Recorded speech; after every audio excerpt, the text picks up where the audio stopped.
Shabbat Shalom and welcome to the 12 tribes. Greetings to the 12 tribes of the children of Abraham, Isaac, and Jacob, who through prophecy have been scattered into the four corners of the earth among all peoples.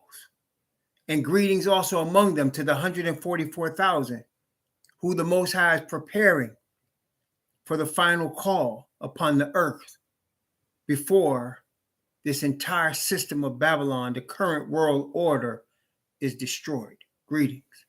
Greetings to the Gentiles who are grafted into the Hebrew Messiah, grafted into the Israelite nation through faith in the Hebrew Messiah, who we call Yahushua, who are also waiting the return of that same Messiah through the Father's grace, and will be able to have their prayers welcomed with the Israelites. Greetings.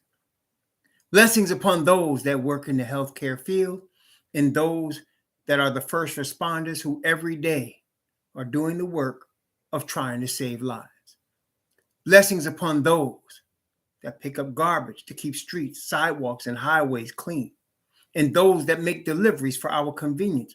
Double blessings on the men and women trying to help and rescue the victims of child molestation and child and pedophilia, the victims of child pornography and pornography in general, the victims of prostitution and child prostitution, the victims of sex slavery and human trafficking going on all over the United States of America in all 50 states and around the world as well.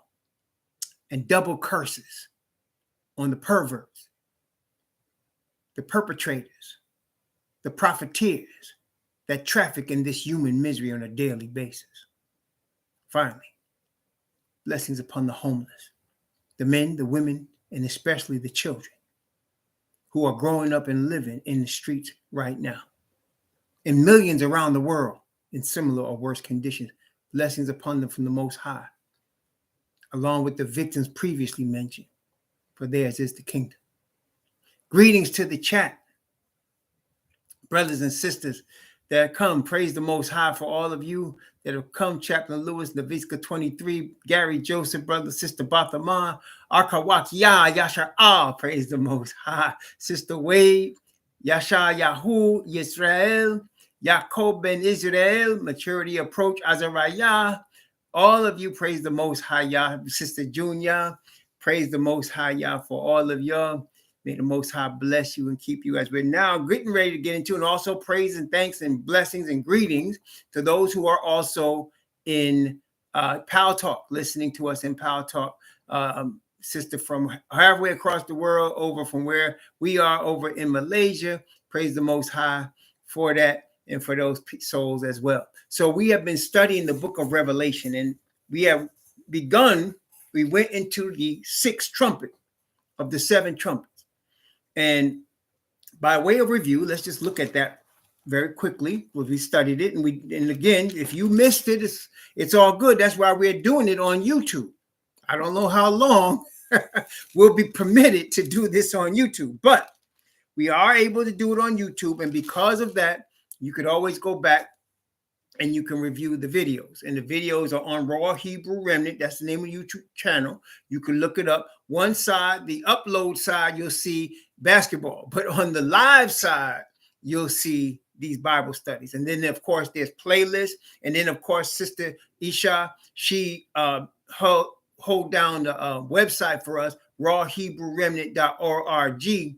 And she has on that all of the Bible studies that we have done, all of the books we have studied over the years. She put in that website, and they're there. So also you can connect with the playlist of this Revelation series, of other series we have done, and all the other stuff that we have done is on rawhebrewremnant.org. It's all there. So if you missed the last couple of stages, which are very important, especially going into this one, you could always catch up there. By the way, I would be remiss, and that I can't do that. I can't be remiss in this area. Please get you a King James Bible and read it. Start in Genesis and finish in Revelation. Read the whole thing. Don't focus on any other book, just this one. And when you finish doing that, when you finish reading it, trying to get so you can see it. When you finish reading it, read it again. And keep reading it. Keep eating. I told a brother the other day, the good brother of mine, one of my best friends, known him a long time. And I admonished him. I said this, eat the whole loaf. And he said, the whole loaf? I said, yeah, you've been reading parts here and there of the bread. You need to eat the whole loaf. And I tell everybody hearing me now, eat the whole loaf. Don't worry about the Apocrypha. Just this here. Focus on it. Pray over it. It's so deep. It'll answer all your questions. It'll answer everything that you have questions about. It's all in there. Okay. And I'm coming on closing at the 19th time of reading it. And I could honestly say, every time I read it, it gets deeper. The same words from Genesis to Revelation, it gets deeper. Every time I read it, it's a spiritual exercise. This is not like reading a science book or reading a biography or something or reading a history book. It's not like that. This is supernatural. And it says that about itself. Holy men of Yah spake as they were moved by the Holy Ghost. So this is supernatural. Okay, so when you're reading this ain't about you and your church, you and your pastor, you and your wife, you and your husband. This is about you and your heavenly Father through Messiah. And when you undertake to read this precious word that's been given to us for these last days, you see, brothers and sisters, I tell y'all all the time, and I will not stop until the Most High stops me. You were born. You were born in the day and age that we live here right now. You could have been born at any time previous to now. But the Most High, who is ultimately all wise and all wisdom, had you be born at this time. And from studying this word, we know we're in the generation that's going to see the return of the Messiah. We're in the generation that's going to see the destruction of this present world system, this present world order. We're in that generation. And we're going to see a lot more in the next few years. You're going to see a lot more. And it's right. You were born and put into existence for such a time as this. Very, very important. Okay. Very, very important. Let me show you something in Ephesians regarding that. Let me show you something in Ephesians. Ephesians chapter 1. Ephesians chapter 1. Ephesians chapter 1. I'm going to start in Ephesians chapter 1, I'm going to start at verse 1. Let's see. Yes. I'm going to start at verse 1 in Ephesians chapter 1. And I'm going to go from verse 1 down to verse, I'm going to go from verse 1 down to verse 5. Actually, from verse 1 down to verse 6. Okay. Ephesians chapter 1 from 1 to 6. It says here, Paul, an apostle, and it says, of course, of Jesus Christ, because that's what the Greek and the Gentiles that translated this Bible, that's all they knew. But we know him by his true name, Yahushua, the Messiah. That's his true name. That's his Hebrew name. Okay. Paul, an apostle of Yahushua, the Messiah, by the will, and it says again of God, because they don't know his real name when they translated this book, but the book was handed to us for us to teach them his real name. Yah, that's his name. Paul, an apostle of Yahushua the Messiah, by the will of Yah, to the saints which are at Ephesus, and to the faithful in Messiah Yahushua. Grace be to you and peace from Yah our Father and from the Master Yahushua the Messiah.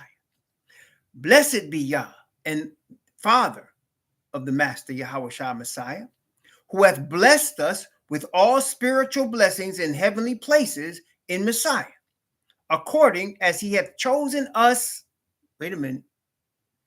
According as he hath chosen us in him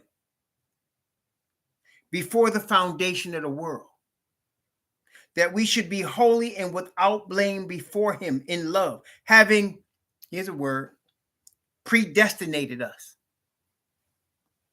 unto the adoption of children by Yahushua the Messiah to himself, according to the good pleasure of his will, to the praise of the glory of his grace, wherein he hath made us accepted in the beloved. Messiah is the beloved. He accepts us in Messiah. He brings Messiah before his throne, and Messiah standing before his throne is representing all of us. He being Father Yah. Father Yah predestinated us to be alive right now before the earth was made, before the foundation of the earth. He predestinated you and me to live at this time. The prophets of the Bible spoke and prophesied about this time in which we live. When Messiah first appeared as a poor carpenter from Nazareth, everybody was thinking that it was this time which we lived that he was coming for. But it wasn't. But here we are. Prophets have wanted to live at the time we're living to see what we're going to be able to see. Okay? That's where we live right now. And that's how serious this situation is on the planet Earth. We talked about Wednesday night the seriousness and depth of just one area of superior wickedness on the planet, the sex slave operations, where people are raping, kidnapping, tricking young boys and young girls into sex slavery so that grown men can have sex with babies and little kids. This is the area of wickedness that's in the earth, and this is a sign of what we see worldwide going on many levels. The political level, right? The political level, the economic level, and the spiritual level. Our Satan's got it all covered, and the Most High allows him to have it all covered. That his deliverance of his true chosen ones will be marked. That we will know we could not deliver ourselves, but he delivers us. We're going to talk about that today. So we have studied in Revelation.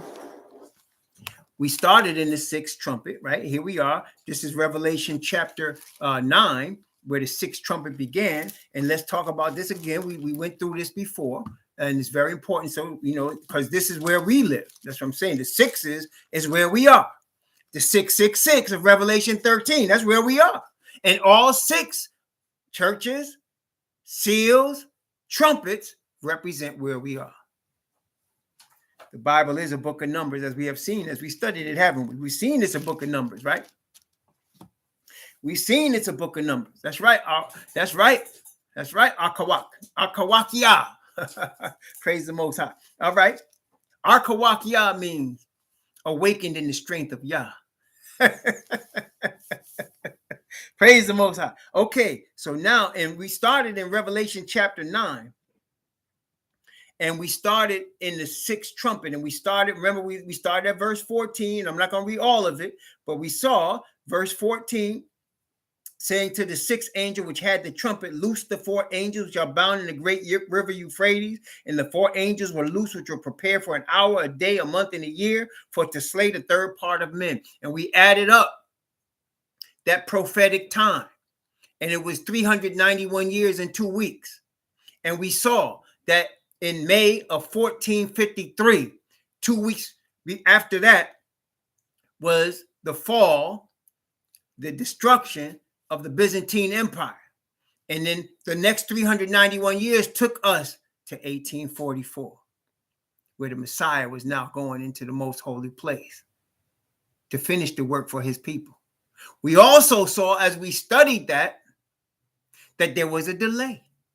That he was supposed to be done by 1844 with that work in the most holy place of the heavenly sanctuary.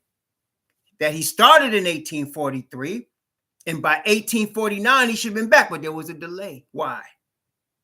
Well, the Father set up the whole thing. He set up the delay for us to see it. Why? Because he wanted to show us the importance of the final work on the 144,000. There's a lot going on in the planet. A lot of people looking at signs. People looking at signs in the United Nations. people looking at signs in the Roman Catholic Church, people looking at signs in the weather. Yeah, and there's a lot of signs in those places. But the greatest sign of all, only the servants of Yah will see. And that sign is the awakening of the true Hebrews. The signs among the Hebrews. Okay? The signs are not among Asatan's instruments, whether they be in the political world, the financial world, or the religious world. The sign is among the true Hebrews. And the sign among the true Hebrews is the awakening as to who we are. You see, brethren and sisters, let me tell you something. Over the course of time, since the Hebrews were in chains in 1844, over the course of time, a lot of our brothers and sisters from that time, all the way to now, are trying to prove something to the heathen. First, they were trying to prove that they deserved to be free. Then they were trying to prove that they were good American citizens, good British citizens from slavery. Then they joined their wars to try to prove that they deserved to be treated as equal. And all that time, we've never been treated as equal. And most of the heathen don't believe we need to be treated as equal. Most people don't understand why, though. So let me just explain real quick why. Let's just take the U.S. as the supreme example. Okay, let's just take U.S. as a supreme example. Okay, so here come these people. These heathen came from Europe, and they discovered the land that we now see the United States of America, right? They, quote unquote, discovered it. I say quote unquote because there was already people here. They didn't really discover it, but in their vernacular, they discovered it. So they came here. The people that were here lived in unwalled cities, in tents, in tribes. They were not looking for war. But them heathen that came over here noticed the land is rich, the water is rich, the ground, the soil was rich, and there were unwalled cities of Indians living here in tribes and in tents. And they proceeded to destroy them and take the land. Now they had the land. But these heathen, they didn't want to do the work of cultivating it so that they can make their money off it, because that's what they wanted to do, make their money off it. No, they saw they can grow tobacco first. That was the big one to start it off, the tobacco. So they needed workers. So they followed the other heathen from Spain and the other heathen from Holland and the other heathen from other places, Belgium and France. And they went to get some Hebrews who were on the west coast of Africa. After they killed off the Indians, they needed some sturdy brothers. So they snatched them. They were sold to the heathen by Ham's people and put on ships as prophesied and brought here in chains for the purpose of working, not to get paid, not to partake in the American dream, but to work. And work they did. And they built up the tobacco fields and then later the cotton fields. You're following me so far? I'm telling you some true history here. I'm not making this up. Nobody can deny what I'm saying. So they did that, and they did it for 3 centuries.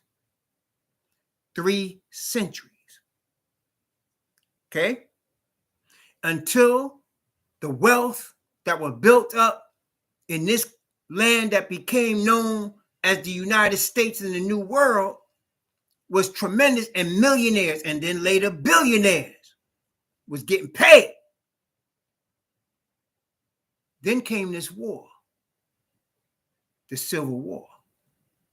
The Civil War followed a war that had already taken place on an island named Haiti. You see, the United States is a big piece of land. Haiti's a small island. So when the Haitians rose up against the heathen from France and beat them, they had the island.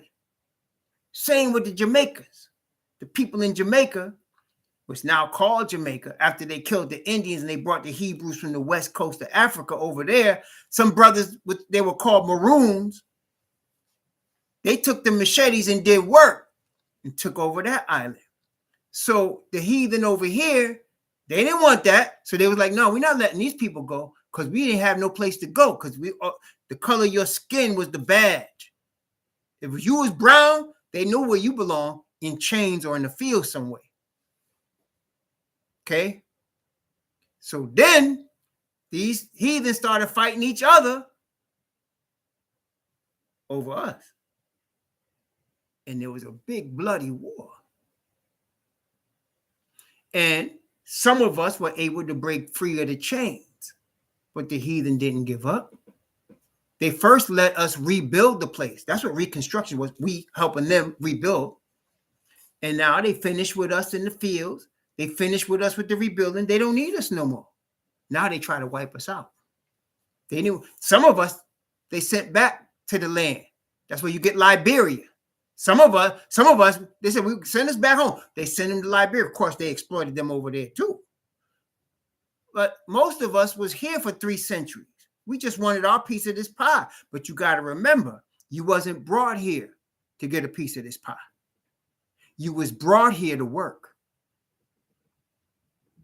And the minute you start working for free, they start calling you lazy. I'm telling you the truth. And ever since then, if they can't exploit you, you're worthless to them. So then they set up places where they used laws to say, you can't buy any place in this area. You could rent in this area. That's called redlining. Then they set up this thing called the New Deal, where they allow soldiers to get special privileges to purchase home. That is Caucasian soldiers.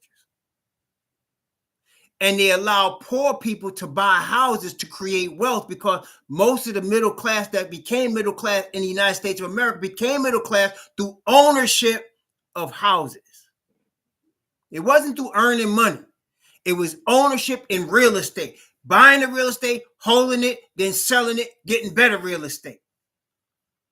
That was FHA. That was for Caucasians only. For about 3 or 4 generations. Now, between Jim Crow, slavery, and the New Deal, the heathens got a big head start, a head start that's so big we can never catch up, ever. And that's the point. We weren't brought here to catch up to them. We were not brought here to be equal with them. We was brought here to be slaves. And any person with any even half sense, let me break this down for you. You went to some country and you bought human beings. You put them in chains. You raped them. You just worked them to death, literally. After you did that, and you got rich, so rich beyond multiple generational wealth. You built a nation off of their backs. In your mind, what would happen if those people ever got as much power as you?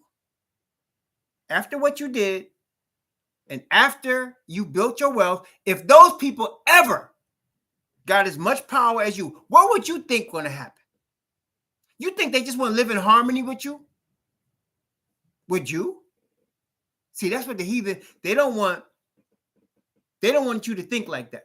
If the situation was reversed, what would they do? What would they do? They do exactly what we would do. And they know that. That is why they raised up the civil rights movement peace marches. They're not threatened by your peace marches. Do you know why they allow you to pee in the same toilet as the heathen? And why they allow you to eat in the same restaurant as the heathen most of the time? Because it was good business. You see, when you get power, you have to learn to look at a big picture. People that have power, they don't look at a couple of years. They're looking at a big picture, how they can magnify their wealth forever. And so, big picture, they had to look good to the world so they could do business with other nations. They had to look good to the world because they were in competition with China and Russia. So they allow us to appear to gain some rights by marching peacefully. And they would put to death brothers that would say, overthrow the government. Or, no, we're not fighting. We're not going peaceful. And every time they interview Malcolm X, why are y'all so violent? Malcolm X was never violent. But they were afraid that he was inspiring people to defend themselves. And therefore they say, why are y'all so violent? Because they know what they did. And they also know in their heart of hearts, it will be righteous for it to come back on them. Okay? That's why we are where we are. And that's why the sign is among us. The sign is among us. The awakening is the sign. We cannot deliver ourselves. We're not in a position to take up arms like the Black Panther Party of self-defense. We can't do that. We're in our enemy's land. We cannot, they're not going to give us any land for our own nation within this country. They're not going to do that. Neither are they ever going to let us be equal with them. Ever.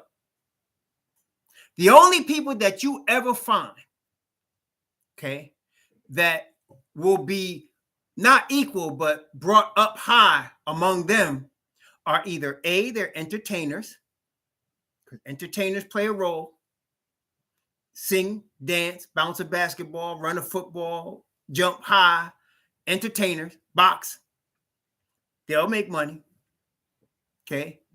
Or you assimilate and lose your own identity and assimilate in the heathen identity, then they'll half accept you.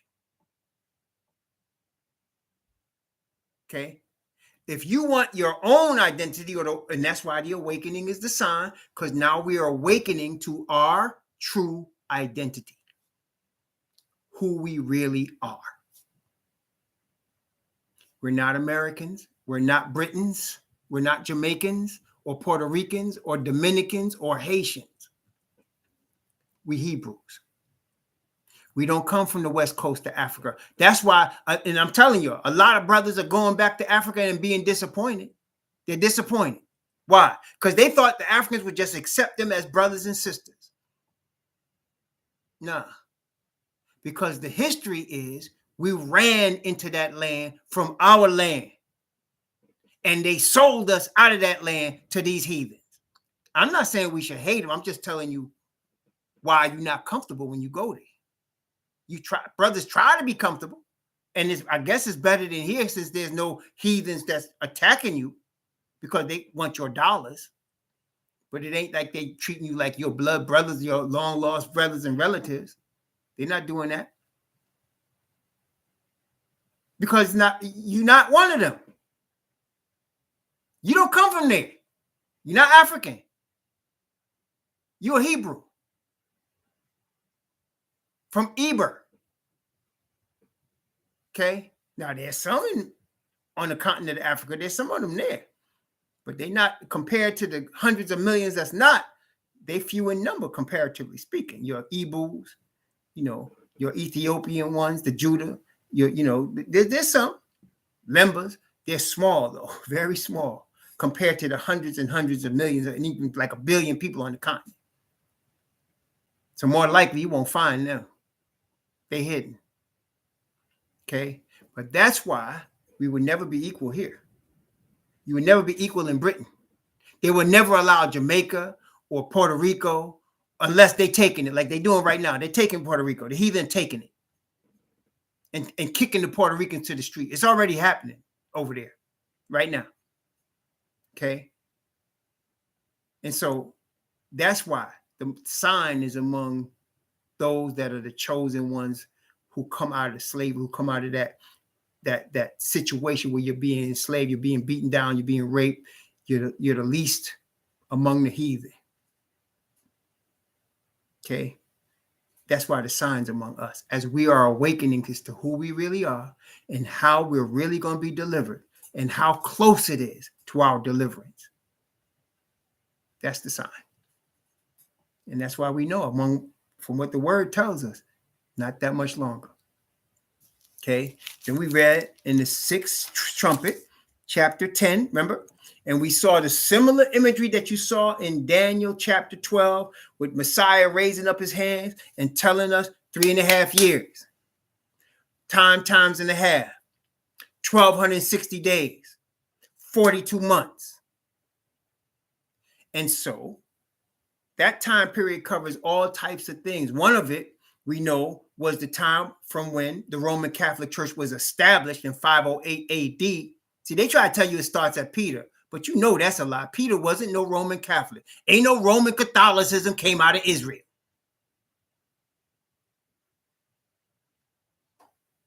But they'll try to tell you that. But the real came from Constantine in the 4th century. And then after that, the Roman Catholic Church was established in 508. 1,260 years later, or first 30 years later, there was the 3 horns being plucked up. The Vandals, I think was it the Vandals, the Ostrogoths, the Aruli, plucked up, part of the 10 divisions of Europe, because they would not accept Roman Catholicism. That's when a lot of us really started going into slavery that was scattered into Europe. Then 1,260 years later, in 1798, is when Berthier took the Pope off his throne and gave him a deadly wound. See, we went through all this. It was right in here. And then in 1844, it was declared there should be time no longer, and that the mystery of Yah will be finished. He's going to reveal it to his Hebrew people. What's the mystery? The return of the Messiah. He's revealing it to us already. And we know the sign is in the feast. I could say it openly because people that are not among us are not going to believe it anyway. And it's interesting, isn't it? They always try to hide stuff in plain sight. A lot of brothers are reading all these other books because they claim that the church was hiding these books. Anybody was hiding no book. When they hide something, they do it in plain sight because they know you're not going to read it. 9/11 was in plain sight, wasn't it? And yet they told everybody, look, wait, what they say? 2 Middle Eastern dudes with box cutters took over the plane and flew it. I mean, no, seriously now. You on a plane, right? And dudes come up with 2 box cutters. And if you move, I'm going to cut you. Really? That's the official story. They did it in plain sight. Bullets coming all angles at John F. Kennedy when he was in that. Bullets blowing his head in all kinds of angles, and they told everybody that one dude in that box of pot, he shot all them shots with a rifle that he had to keep clocking. Really? In plain sight. They always do stuff in plain sight. And so you ain't got to look for no other books. The books, they can hand it to you, most people. They're going to read it. Because you know why? You're brainwashed thinking you got to go to a church and listen to a reverend and give money to the church for the building fund. Send your tithes. These Christian churches don't even believe in keeping Yah's commandments, and they're telling you about a system of tithing that was only given in the Old Testament. In plain sight. You see? But Yah got it for them too. Because he's revealing his stuff to us in plain sight. And they're not going to believe us. And I don't care if they believe. That's not my problem. My problem is giving this message to the Hebrews and heathens that's going to wake up. That remnant that's going to be ready. You understand? That's it. Until it's too late. That's right. So now we studied that. We saw it in chapter 10 of the book of Revelation that it was talking about the book of Daniel. That's the little book. And that we was going to eat that book, which represents prophecy, prophetic utterance, just like Ezekiel was given a book to eat. Remember we studied that? And then the book was sweet in John's mouth and made his belly bitter because the truth is sweet. But when you proclaim it, there's going to be a bitter backlash. Hey, listen. Any of y'all ever try to witness to your relatives? I mean, seriously, what you get when you start telling them who they are and they go into their pork-eating Baptist church? What they tell you? Huh? What they tell you? Sweet, the truth is sweet, but it make your belly bitter because there's a serious backlash. Okay, so then we was in chapter 11, and we getting close to where we are now. So we in chapter 11, we talked about the two witnesses. And the two witnesses, the Bible shows us, are the spirit of Elijah and Moses in the 144,000. Elijah representing the spirit and power, the righteous spirit of the Father, spirit and power of Elijah. Moses, the Levite, is the teacher. Right? Remember that? Moses, the Levite, is the teacher. And the Levites were in all 12 tribes, teaching the Israelites and the heathen that dwell among them. So you had the spirit and power of Elijah, and you had the Levite teacher. That's your two witnesses. And they are given the character of Yah, which represents the two tables of stone. They're also two witnesses. They call them two tables. What did Moses say? Two tables of testimony. The word testimony is the word witness. And he said, Moses said, put him in the tabernacle of witness. Numbers chapter 11. Remember that? So we saw all of that. Now, we got another part here. That's what we're studying tonight. Before we go there, though, I got to show you some things about Moses and Elijah. That's very important, right? So we're going to deal with this right now. Let's take a look. First off, let's look at Elijah. First, let's see them. Let's see them in the gospel again one more time. We did look in there before, but let's see them in the gospel. I think it's Luke for sure, but I'm trying to see where again. It's Luke chapter. Hold on, I'm gonna find it. Yeah. Here it is. Luke chapter 9. Okay, Luke chapter 9. Yeah, it's all good. It's all good. This is the thing, brethren. I learned. See, I had to unlearn what the SDA church taught me about witnessing and about spreading the word. The Christian churches will go, they will go knocking on doors. They will hand out literature. And the object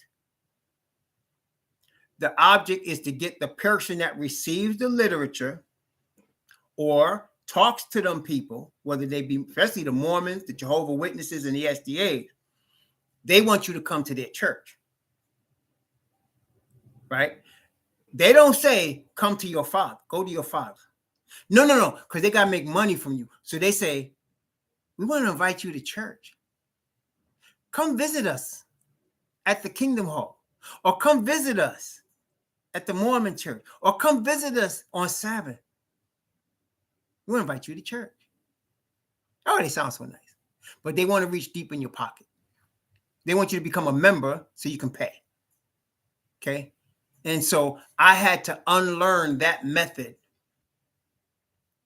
of ministry.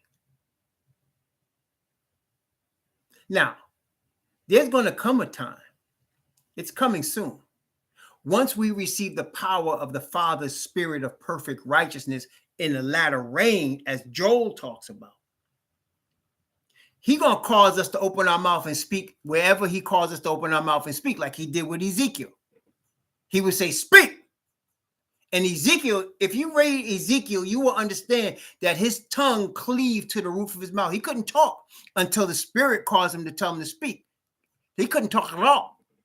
And then the Spirit would cause him to speak, and his tongue would be loose, and he start to preach. If you read Ezekiel, you'll see that. That's what's going to happen again. He's going to cause us to just speak somewhere. But right now, let me tell y'all something. The message is for those that the Most High brings across your path. And the first part of your witnessing is your own life. Your own life is your witness. The spirit that the Father has resting on you is your light, Okay, that's why he said a candle cannot be hid except under a bushel, but if you take it out, it gives light to the whole room in the house. Well, that's what he wants us to be, lights. That is, we are just living witnesses of Father Yah. You don't got to proclaim anything. And if somebody comes to you and say, well, I want to learn more, okay, there you go. But you don't push it on people. We're among the heathen. You want an example? Look at the book of Esther. That's the example. Or the book of Daniel. They were in their heathen land. And their life, their faith in their God was the witness. It wasn't no church they were trying to get somebody to, right? Or some organization they were trying to get them to join. It was simply them following and trusting their Most High. That's what our witness is. Okay? Because most people are not going to believe you anyway.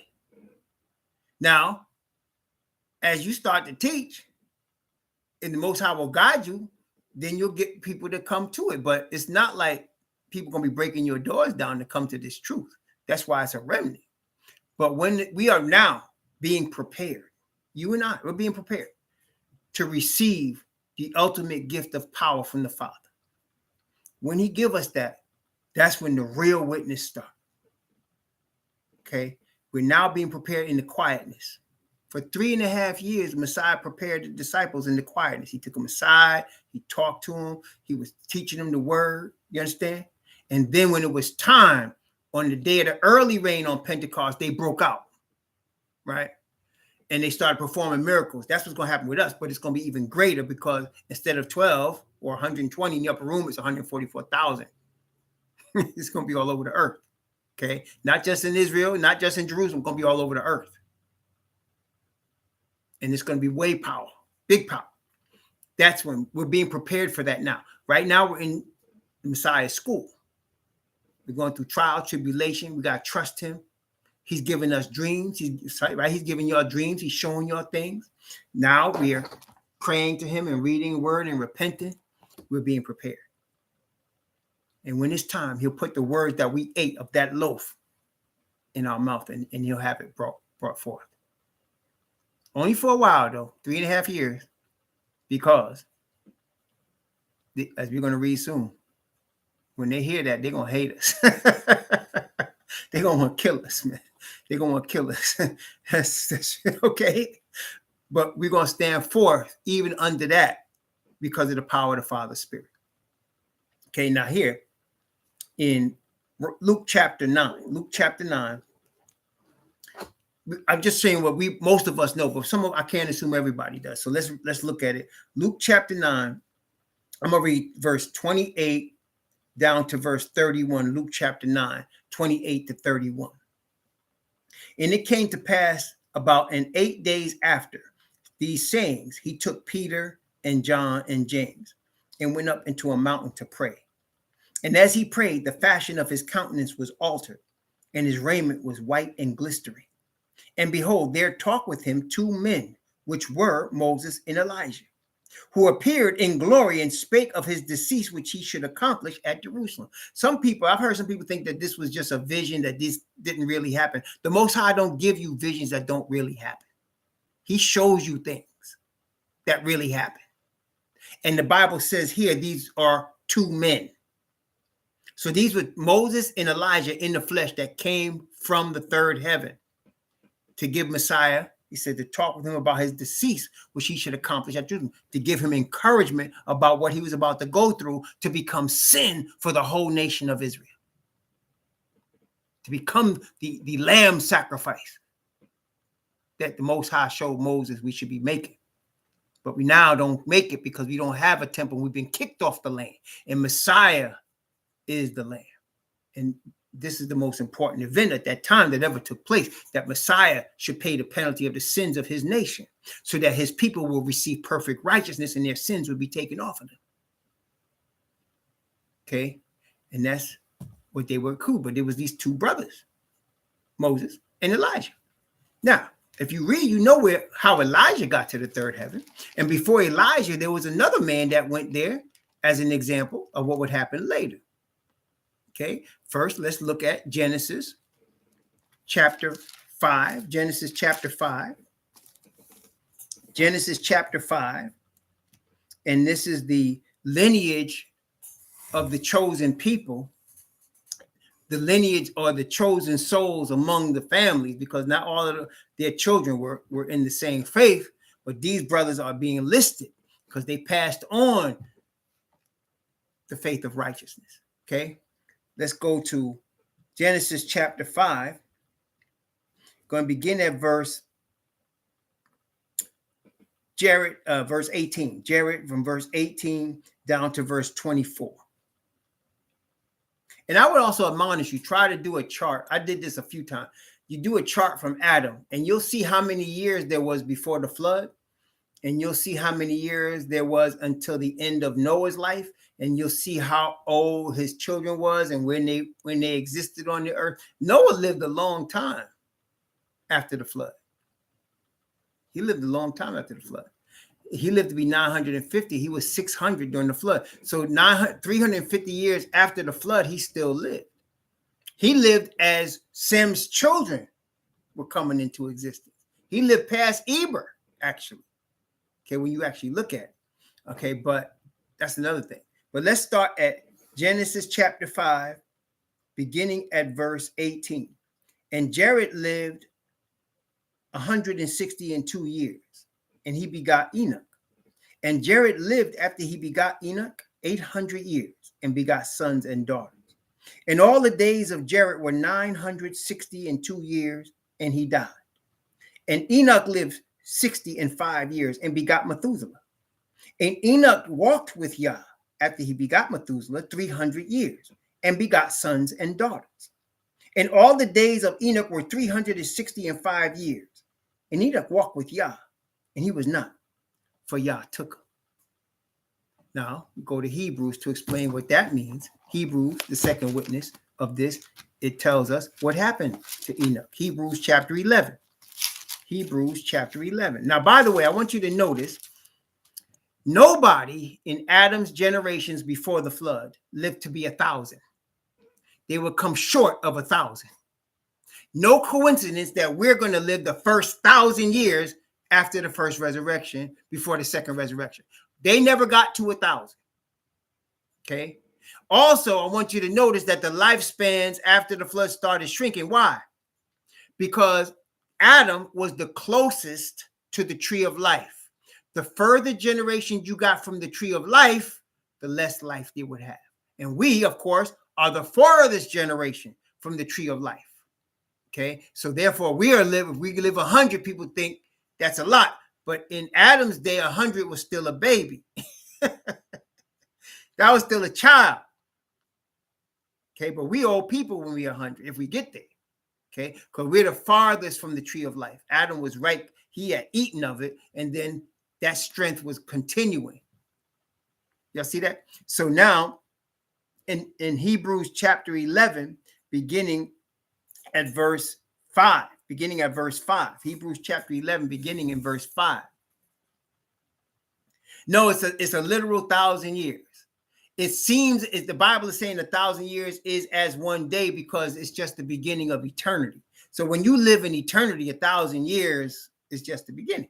And that's just explaining how long forever is, because it's forever. Okay. But the first 1,000 years, the Bible says we're going to grow up like Adam never did, because we wouldn't have sinned. We would have been cleansed from our sin, and we're going to grow up as calves in the stall to what we're supposed to be. All right. Hebrews chapter 11, beginning at verse 5. By faith, Enoch was translated that he should not see death, and was not found, because Yah had translated him. Before his translation, he had this testimony, that he pleased Yah.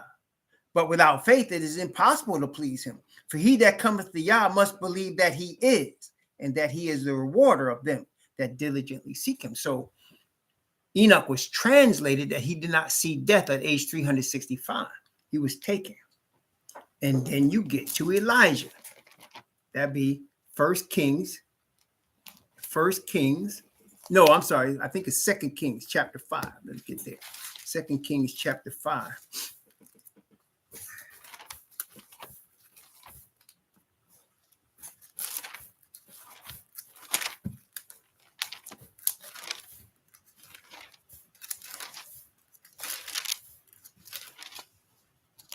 Nope, it's 2 Kings chapter 2. Yeah, 2 Kings chapter 2. So 2 Kings chapter 2, I'm going to read from verse 1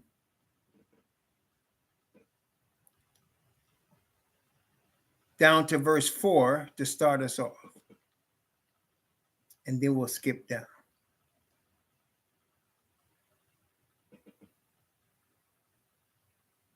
And it came to pass when Yahweh would take up Elijah into heaven by a whirlwind that Elijah went with Elisha from Gilgal. So it starts off telling us that the Most High is going to take him up by whirlwind.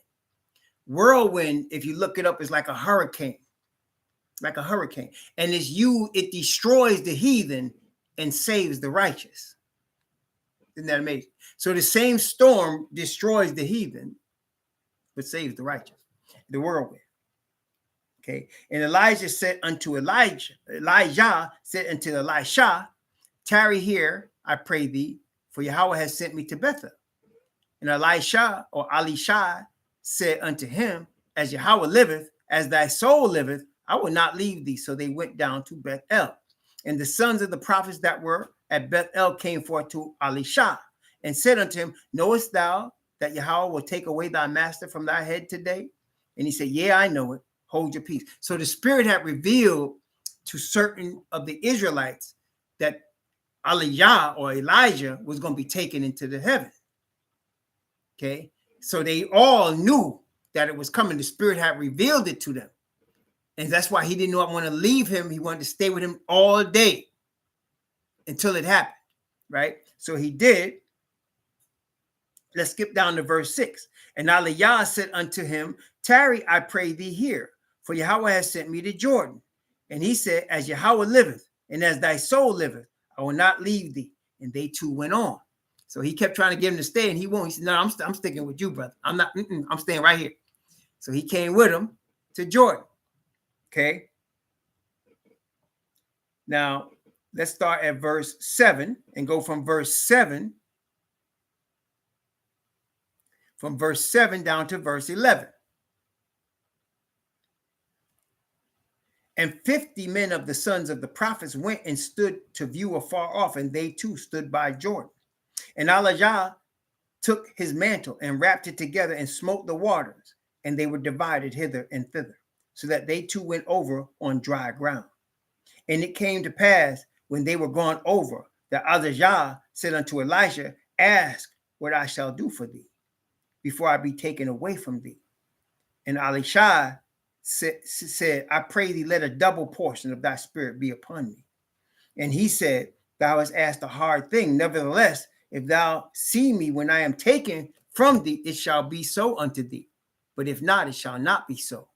And it came to pass, as they still went on and talked, that behold, there appeared a chariot of fire and horses of fire, parted them both asunder. And Elijah went up by a whirlwind into heaven. Now, some brothers believe he was thrown on a mountain or something. No, he went to the third heaven. And how do we know for sure? Because we see him again with the Messiah in Matthew and Luke and in Mark, talking with Messiah. So he obviously was taken like Enoch was taken. Okay, what about Moses? What about Moses? What was he doing there? Didn't he die? Let's take a look. Deuteronomy. Now, let's look at Deuteronomy, the last chapter of Deuteronomy. Deuteronomy chapter 34. Deuteronomy chapter 34. Now, let's begin at verse 1. Let's read this now. Deuteronomy 34. Now, before we read, do y'all know why Moses was not allowed to go into the promised land with the people he was leading for 40 years? Why was he not allowed to go over? The Most High said, you're not going over there. I'm not letting you go. And there's a reason. Y'all remember the reason? You remember what happened? Why could not Moses go over there? Y'all remember that? Why wasn't Moses permitted to go over there? That's right. That's exactly right, Jacob. He spoke unadvisedly with his lips. What happened? The Most High told him, I want you to speak to this rock. The Most High purposely allowed the Israelites to start getting thirsty and to suffer thirst. Remember, you got over 1 million people out there. And there wasn't no water fountain they need. They need a river of water. So the Most High, they were complaining. And then Moses said, what am I going to do? And the Most High said, I want you to speak to this rock. He said, speak to this rock and the water will come out. But instead of doing that, because he was so stressed, these Negroes, these Hebrews had this brother stressed. And y'all know y'all could do that. Y'all know y'all could do that to a brother. They had him stressed. So he took the rod and he hit the rock and nothing happened. Then he hit it again. But before he hit it, what did he say? He said, it was him and Aaron standing there, and he said, must we fetch water for you rebels? He said, must we fetch water for you? So who was he giving glory to? He said, must we fetch water for you rebels? Now, they already exalted Moses from what he did in Egypt. They already exalted him. So now he's justifying their exaltation of him by saying, must we fetch water for you rebels? And he hits the rock and hits it again, and the water comes out. And the people get water. But now Moses is a god now. Moses is a god now. Okay? He's a god now. He ain't no man no more. Because he said, must we? So he must have been the one to give them the manna. He must have been the one that gave them the birds out the sky. He must have been the one that divided the Red Sea. He's a god now. So the Most High said, because you did not sanctify me in front of the people, you can't go to the promised land. And why? Because the people would be making statues of Moses. They'd be drawing pictures of Moses. You understand? They would have exalted Moses. Because why? Remember now, that's the original sin. Man as God. He said, you're not going to die if you eat of this tree. Satan told Eve. Because the Most High knows, if you eat this tree, you'll be a god. So that's one of the things that even to this day, in every institution and everything that's on the planet, it's man as God. That's Satan's original doctrine. You could be a god. So now Moses was a god. He could not allow him to go, because then Moses would have been worshipped above the Most High. He would have been worshipped above the Most High. Okay? He would have. And that's why, no, you can't go. So now with that understanding, let's look at Deuteronomy chapter 34. Deuteronomy chapter 34, beginning at verse 1. I'm going to read the whole thing because it's only 12 verses. So I'm going to start here from verse 1 down to verse 5. Well, actually, from verse 1 to verse 6. Okay, watch. And Moses went up from the plains of Moab unto the mountain of Nebo, to the top of Pisgah, that is over against Jericho. And Yahweh showed him all the land of Gilead unto Dan, and all Naphtali, and the land of Ephraim and Manasseh, and all the land of Judah unto the utmost sea, and the south, and the plain of the valley of Jericho, the city of palm trees unto Zoar. And Yahweh said unto him, this is the land which I swear unto Abraham, unto Isaac, and unto Jacob, saying, I will give it unto thy seed. I have caused thee to see it with thine eyes, but thou shalt not go over thither. So Moses, the servant of Yahweh, died there in the land of Moab, according to the word of Yahweh. And watch what it says in verse 6. Watch carefully verse 6, please. Pay attention now. Watch what it says. He died there, and what does it say? And he buried him. Did you catch that? It said he died, and he buried him in a valley in the land of Moab, over against Bath Peor. But no man knoweth of his sepulchre unto this day. So it says he buried him. Who buried what? So Moses died, and nobody knew where he was. But somebody buried him. He buried him. Who buried Moses? Who buried him? Not only that, notice the next verse, verse 7. Notice verse 7. And Moses was 120 years old when he died. His eye was not dim, nor his natural force abated. So in other words, he had his natural force. You see, as we get older now, y'all know you get past 30, your natural force starts decreasing. Especially you men, you understand, right? The natural force starts decreasing. And you got to watch what you eat. You got to work out. Believe me, I know. And you take all kinds of things to try to make up for what you lost. Moses ain't lose nothing. He was 120. Hadn't lost any of his natural force from when he was 20. Imagine that. And yet, he died. So now you have a perfectly healthy man. You can't say he died of sickness. And it says he went up into the mountain, he looked over at the land, and he died there. And it says he buried him. Did he bury himself? No, he died. Yah buried him. Either Yah or angels. Yah buried him. Or Messiah, one of them buried him. It wasn't a man. Okay? That's who buried him. Yeah, Moses was a bad man. But he said, he buried. So the Most High buried him. And he buried him and didn't let nobody know where he was buried. Now, y'all know why. Why wouldn't the Most High allow anybody to know where Moses was buried? All right, Chevlon is starting to see. We're going to show you in a minute, Chevlon. But why wouldn't the Most High let anybody know where he was buried? Why? They would have made an idol out of his body. Look, man, what do they do now when they think somebody's great? Come on now. What do they do? Don't they make statues out of them? Don't they make statues out of them to this day? You got statues of Lincoln. You got statues of presidents. You got statues of basketball players. They make statues of football players. They make statues of baseball players. They make statues. They would have made a statue of Moses. They'd have made something after his likeness. They'd have worshipped where he was buried. It'd have been a holy place. It'd have been like a brick building that everybody had to make a pilgrimage to every year and bow to it. You know what I'm talking about. It'd have been a stone building that everybody would have come to and worshiped. Because they would have worshiped man. So therefore, he did not allow anyone to know where Moses was buried. Most High himself buried Moses, put him to sleep and buried him. Now, let us not forget. Why did that happen? Because Moses did not sanctify the Most High in front of the people. Not that he wasn't going to be forgiven of his sin, but he did sin.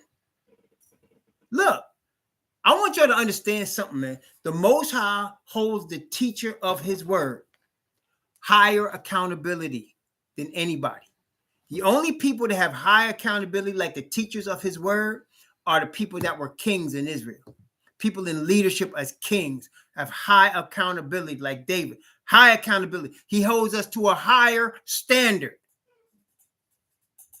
So that's something that somebody else may not understand and they might not have a problem. We would have a problem. You would have a problem.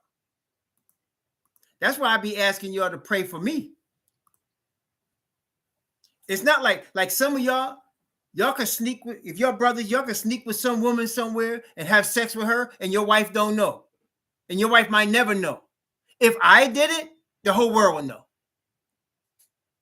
If I did it, everybody would know. Okay? Because he would punish me like that. It ain't like I don't cheat on my wife because I'm a good man. No. I don't do it because I trust the Most High. And I'm learning his word, and I depend on him to keep me. Otherwise, I would fall. Without a doubt. You understand? That's the way it is, bro. He holds. You want to be a teacher? You want to teach his word? Or you think you're going to be a reverend? Shoot. You're going to have to give an account. You're going to have to give an account. And let me tell you, some of y'all out here, the reason the Most High has me teaching this word, because some of y'all going to be teachers. But I'm telling you, you're going to have to give an account. That's why you depend on the Father's grace. You depend on his spirit to keep you. You don't have the strength. Look, wearing a long beard and putting some wrap on your head ain't going to stop you from sinning. It ain't going to stop you from sinning. Dressing like you existed 3,000 years ago, not going to stop you from sinning. Okay? Only the Father's spirit of perfect righteousness in his word will stop you from sinning. You understand? That's the only thing that can stop you. And I've been there. Man, please.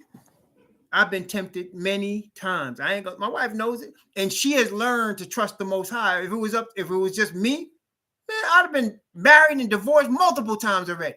I would have kids all over the place. Cause I like some nice legs like everybody else. I like the way a woman look and stuff in jeans or whatever, like anybody else. But the Most High keeps me. He keeps me. And I ask him to keep me. Because I know I will fall. I know I would. There's no doubt. Okay. And he will punish me in front of everybody. That's how he does it. Okay. So that's the only reason.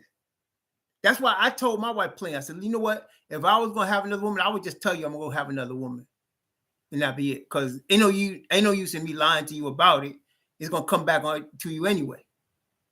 So I said, I told her, don't worry about, don't worry about, what I'm saying? Don't worry about that. Because if I do it, I'm going to tell you, I done had another woman. I would tell you. Because the Most High will reveal it anyway. Okay? And he keeps me. It's not because anything with me. He keeps me. For 37 years, he has kept me. Now 38 going now. Okay? I could not do that right. My parents was laughing when I first told them I was going to get married. Both my parents, they were divorced. They were laughing. Both of them said to me, they said, you're going to get married a couple of times before you find the right one. That's what they told me. Can you imagine that? They said, both my parents at different times, they weren't together. They said, look, you ain't going to stick with one woman. You're going to need to marry a couple before you find one.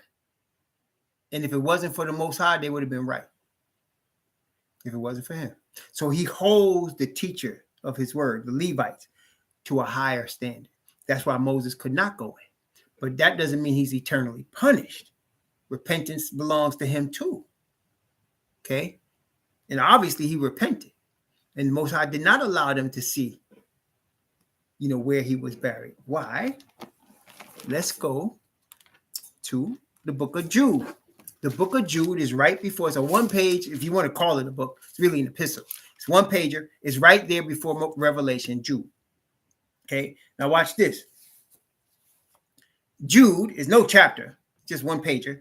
But look at Jude. Let's start at verse 9. Jude, verse 9. This all the verse we need here. Watch what it says.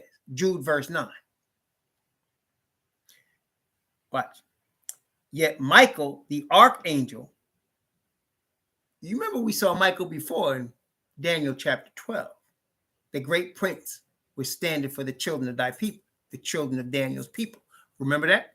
So you know who this is. Okay. Yet Michael, the archangel, when contending with the devil. So Michael, the archangel, Messiah, was contending with Satan. They were arguing over something. What were they fighting about? When contending with the devil, he disputed about the body of Moses. So you have Messiah and the devil, Lucifer, Satan, fighting over Moses' body. Now, why would that happen? Who is Satan? Well, we know he's a murderer and a liar, according to the Messiah, right? But one more thing, we have to understand who he is. He is also called in Revelation chapter 12. Let's take a look at it. Revelation chapter 12. He's a murderer and a liar, but there's something else he is that he showed to Job. Think about Job. What is he also, aside from a murderer and a liar? Let's look at Revelation chapter 12. Revelation chapter 12. And let's look at verse 12. Revelation 12, verse 12. Wait, I'm going to start at verse 9. From verse 9 to verse 12. Revelation chapter 12, 9 to 12. Okay? And the great dragon was cast out, that old serpent called the devil and Satan, which deceiveth the whole world. He was cast out into the earth, and his angels were cast out with him. Watch this now.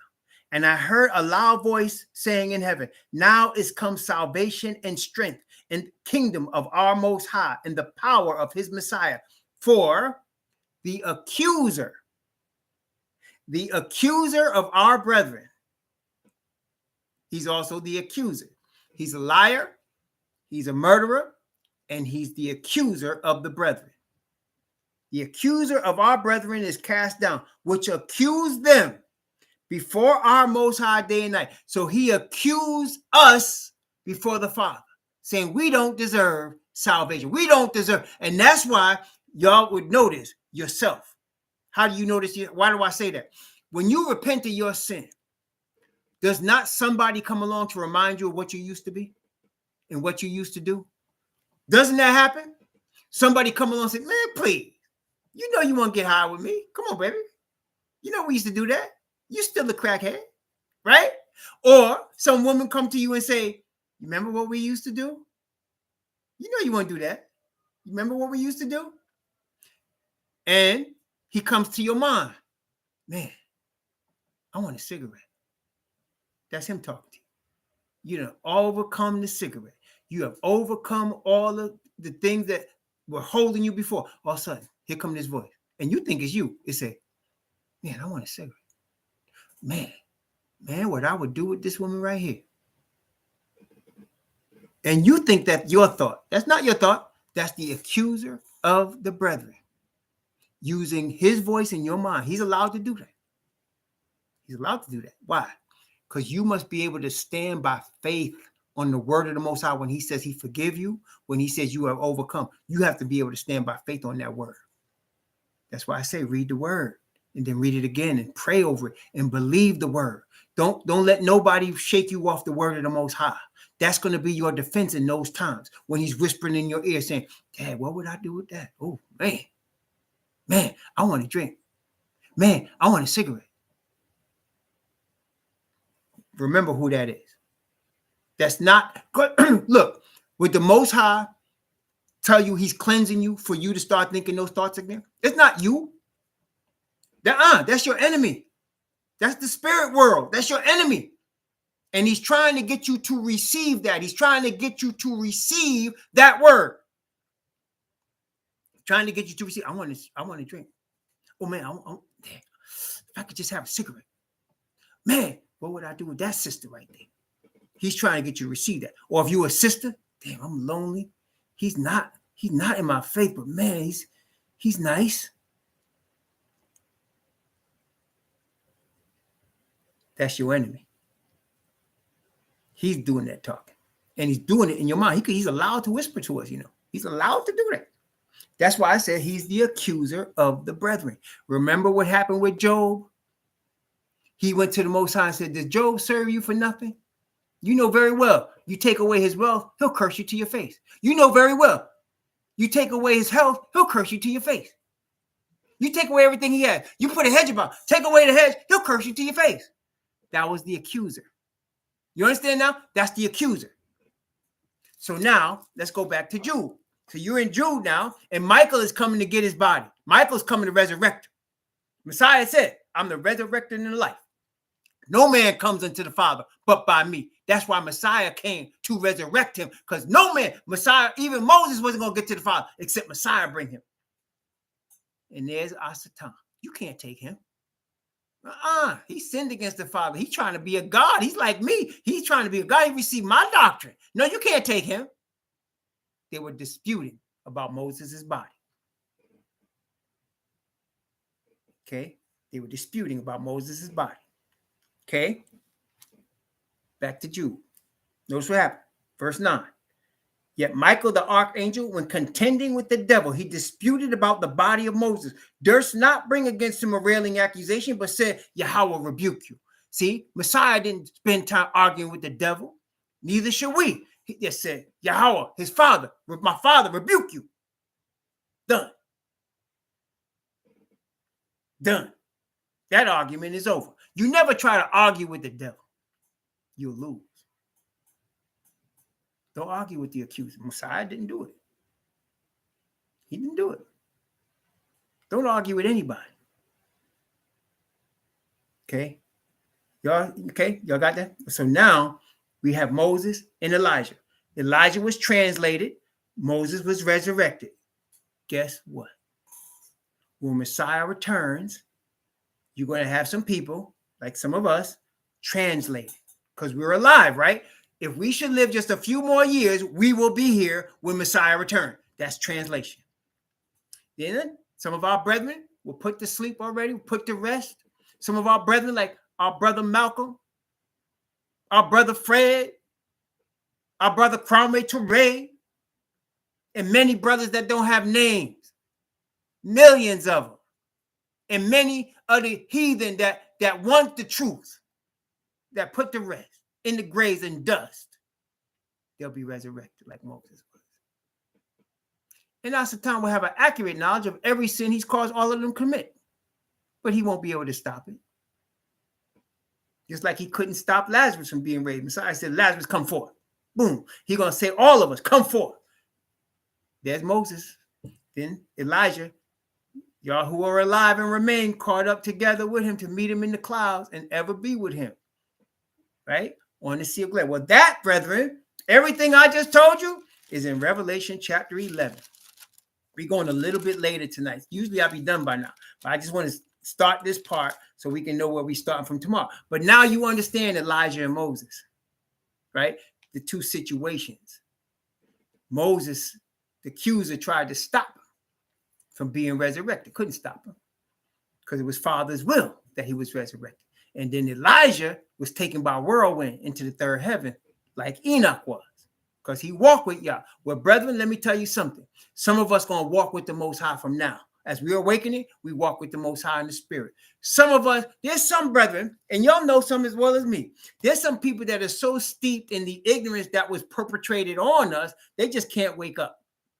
And the Most High in his mercy will still save them because they're doing what they know best. They're not acting like they don't know. They just don't know. They don't understand. You know, you got brethren like that. Your grandpappy might have been a Baptist. Your great-grandpappy was a Baptist, and your pappy was a Baptist, right? And they just can't conceive of anything else. Most High is merciful. Or there's people that came when Elijah Muhammad started the Nation of Islam, and their father joined the nation, and it helped him when he got out of jail. And then his son joined the nation, and his grandson joined the nation. And that's all they know is the nation. You know, that's all they know. They became Sunni Muslim. That's what a lot of people in the nation did. They become Sunni Muslim because Elijah Muhammad's Islam was something he made up, but they become Sunni Muslim. They become legit. And they die like that. And there's people that the Most High will raise up like that because they didn't know any better. And if they did, they follow the truth. A lot of brothers like that. Okay? A lot of brothers like that. But now, he says, in times of ignorance, y'all winked, right? But now he commands any man everywhere to repent. Because now that we're on the scene, that we're waking up ourselves, he's causing us to bring this word. And there's no more excuse for ignorance when we start bringing it. That's why he's preparing us with his Spirit right now to give a word. Nobody's going to be able to have an excuse once we do that. Praise the Most High. So in Revelation chapter 11, just going to read a couple of verses based on what we already read. You'll understand now, right? Okay, so now we know the two olive trees, the two candlesticks, the two witnesses. That's the 144,000 with the power of Elijah and Moses. Okay. Elijah being translated, Moses being resurrected, Moses, the Levite teacher, Elijah, the power of the Father's Spirit, right? So now you have that message, and they're representing the Father's character, which are also representing the two tables of stone. That's the two witnesses. Now, verse 7. Well, let me go back for a little bit. Let's go from verse 4 and let's go down to verse 7. These are the two olive trees and the two candlesticks standing before the Most High of the earth. If any man will hurt them, fire proceeded out of their mouth and devoured their enemies. And if any man will hurt them, he must in this manner be killed.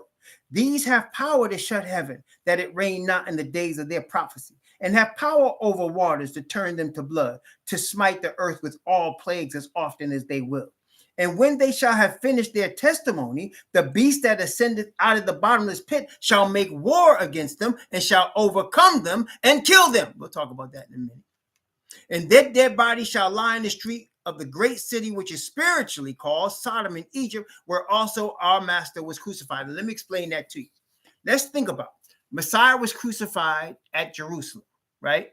but it was the spiritual aspect. It says spiritually called Sodom and Egypt. So what was the situation when Messiah was crucified? Who arrested him? Who killed him? That's what you need to think about. Who arrested him? Who killed him?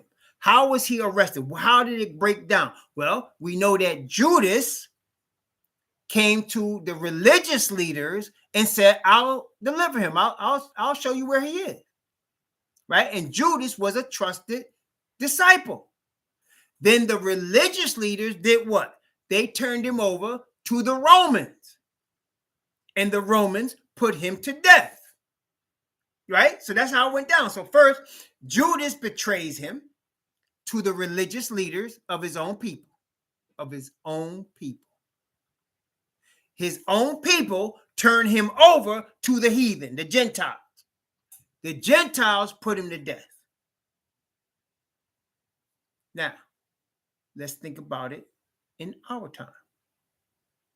The religious leaders who are of the Hebrew bloodline will be the ones to say to the Gentiles, I know where he is. He used to worship in my church. I know who he is. I know all about him. I know his cousin and everything. He used to eat at my church. You can find him. And then the Gentiles will want to capture us and put us to death. You got that? See, you know, people looking at Caucasian people, and I'm not saying Caucasian people should be trusted that are heathen and don't know the truth. No. But what I am saying is the betrayers, the traitors are people that look like us. They carry Bibles. They run churches. They're people you had in your house. People you was in their house eating. People you've known a long time. Those are the ones. Even those that appeared to be awakened. You could always tell them, I mean, when you get that spirit of discernment, they'll give themselves away. Generally, they're very fanatical. They demand that you move when they move. And also they're looking for money. Right? Wait, what did Judas get for betraying Messiah? Now the Romans killed him.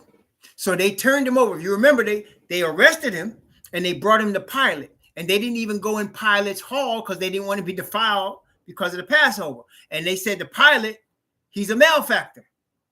He deserves death because he made himself a king. Remember that? They said he made himself a king. And we have no king but Caesar. Remember that? And he said, well, I'm going to let him go. He said, no, if you let him go, you're not Caesar's friend. This man made himself a king. Now, Pilate understood he didn't want no report going back to Caesar and threatening his position. So he said, I'm putting him to death. It wasn't even, he knew, he admitted, I'm washing my hands. This man don't deserve that, but he still carried out his death. See? And so, same thing today. The people that are claiming to be Hebrews, to be Israelites, Hebrew Israelites, you will know the false ones. They're looking for money. And they're trying to point you to them or their organization or their camp. They're not trying to point you to your Father alone. It's not hard, brother. And the people that they're getting followers, that's what they want. They want followers so they can get more money. And when the true ones come out with just the word and pointing you to the Father, they'll act like they're joining, but they really aren't. But it's okay. We don't have to worry about them because we don't want to be accusers of the brethren. You see what I'm saying? We don't want to be accusers of the brethren. The difference is, even though the Bible says it shall kill him, it's not meaning kill literal. What it means is going to stop their word from being preached. So there's going to come a time where we're going to have to flee. We're not going to be preaching the word anymore. And that way it's killed us. You understand? Because the word's not going out anymore. We're going to be translated like Elijah. And some of us going to be resurrected. But at the end, they're going to try to kill us and they won't be able to because we would have been running from them. And they'll be searching for us, but won't be able to find us. And we'll be all over the earth. Some of us be in deserts, some of us be in mountains, some of us be in jungles, some of us be in tropical areas. Gonna be all over the place. But that's what the Most High said. We spread all over the earth, and He's gonna bring us together on the sea of glass. Now we're gonna talk about more of that tomorrow, but that's what's coming. So when He says they killed them, the beast that rises out of the bottomless pit, that's Babylon. Beast rises out of the pit is gonna stop the work. So we're gonna give it for about 3.5 years, and then for another 3.5 years, we're gonna be fleeing. You got us? And the Most High gonna keep us. And at the end, He's gonna save us. Okay, like I said, we ain't got but 12 more years on the outside. Right? But we're going to talk more about that tomorrow. Okay? Praise the Most High. Yep, no, we'll talk more about it tomorrow. But I gave you a lot today, and we went almost an hour and a half. I gave you a whole lot today. I mean, really, you're going to have to review this. You're going to have to study these scriptures. You're going to have to read this for yourself. Again, please read your Bible. And look, I want you to bear witness. Did I leave this book right here? Did I leave it?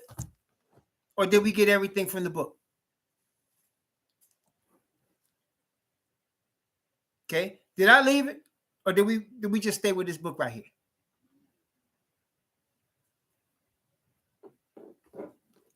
You understand? So look at it again. Look at the scriptures. We're going to go over more tomorrow by the grace of the Most High. And there's more here. There's a lot more. So, but you got a large part today. I had to go through Moses and Elijah, as you can see, because of the two witnesses and what they went through. Okay, we'll talk more about that tomorrow by the grace of the Most High. Please be safe tonight. A lot of people that are not going to live through the night, that are outside having a good time, won't make it home. Be safe. Most High give you peace and bless you, and cause His face to shine upon you and be gracious unto you, and lift up His countenance upon you and give you peace. Shalom, brother.